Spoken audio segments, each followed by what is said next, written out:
There are different types of the wording for this error message, and the key battery low replace soon is one of them. The problem is that keyless entry systems, they are not very good on these batteries in the key fobs, because the key fob batteries in older cars will survive 10 years, 12 years, and a lot of you never replaced a key fob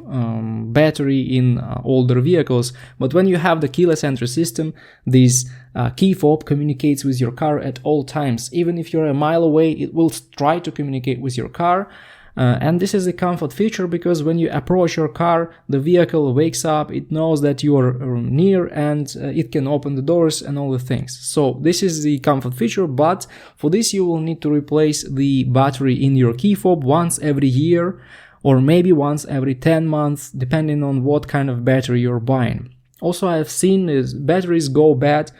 3 months after you buy the new Ford car, because you never know how long this battery has been in this key before you bought this car. So in 99% of cases, when you see the key battery low replace soon, you just need to replace the battery in your key fob, even if you replaced it 1 month ago, because the battery can be bad and it can give low voltage to the fob, and the fob will not communicate with the car, and you will have a lot of warnings, glitches, and all the things. Now, you may know that in most cars, in Japanese cars, you will just need, if you have this problem with the key fob, you will just need to press the engine start button with the fob, and even if the battery is absolutely dead, your car will start and you may go. In most Ford vehicles this will not work, and you will need to find a dedicated place where you have to put your key fob in order to start your car when the key fob battery is dead. For example, in the Ford Edge, it's inside the armrest compartment.